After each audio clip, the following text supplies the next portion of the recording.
Good afternoon, good evening, or good morning, wherever you find yourself watching this video. This is Professor Fraser. I wanted to go over the classwork for Chapter 2 to give you an idea how to complete the homework. To do this, I have my handy-dandy BA2 Plus Business Analyst Calculator. We'll be needing those to complete or even to look at Chapter 5. I have mine here. The difference, as some of you have asked, is these five very important buttons: the N, I over Y, PV, payment, FV, and in addition to that, there's also CF, NPV, and IRR. Those are all incredibly important when determining the time value of money.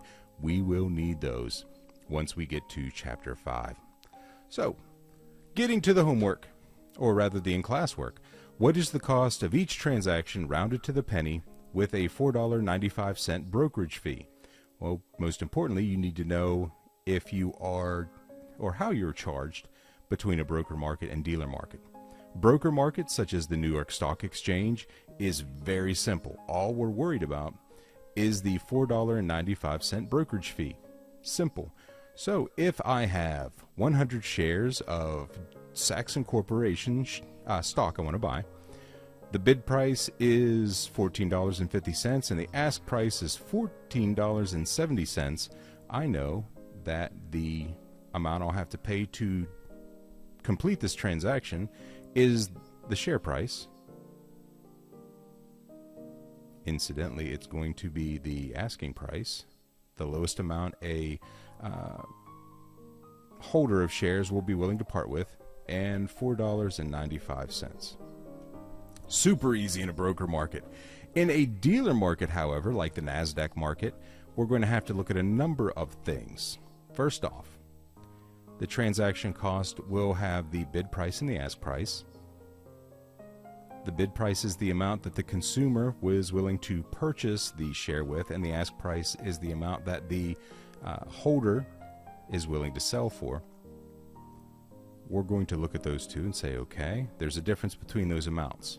That amount is 30 cents. So I have 500 shares times 30 cents. Now, because this is a dealer market, I'm also going to have to multiply 0.5 or half of what that total amount would be. So I'm going to be I would say sneaky about it, but I'm going to need my calculator regardless. I'm just going to say 250 times 0.3. What does that equal?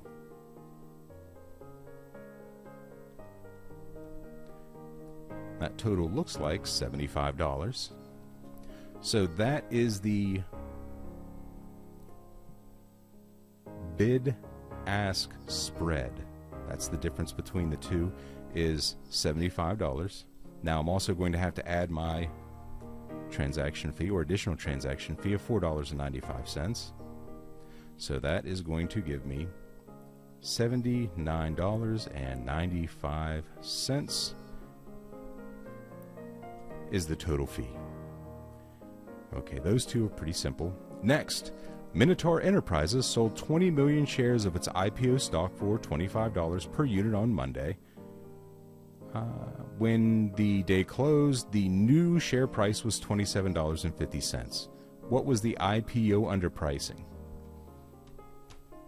That one again is not terribly difficult. So we're going to take the IPO price of $25 and the price it was at close of bell on day one. I'm going to say $27.50 minus $25 equals $2.50. We're going to divide that by the initial price of $25. That gives us 0.10, which is the IPO underpricing, 0.10 or 10%. The way we do that, I'm going to spell that out just to make sure that everybody's on the same page. $27.50 minus $25 over the IPO price of $25. That's it. And lastly, What would the market cap of Minotaur Enterprises be at the end of its first day of trading? I need a few bits of information to do this. I need to know end of the first day, $27.50, 27.50. And that is the share price for every share that's outstanding, every share that's tradable on the market, which is 20 million. So $27.50 times 20,000,000, 20 million equals 550 million.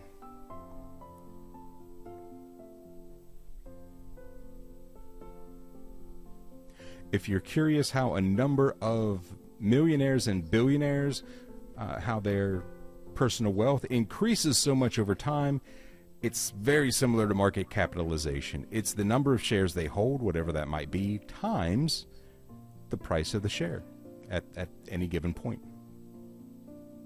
So you just multiply the share price by the number of shares owned, and you can find their wealth on paper, which is the amount they potentially have. So that's how you get through all of that. If you have any questions, shoot me an email. I'll have that at the very end of this video. If not, I'll see you in class.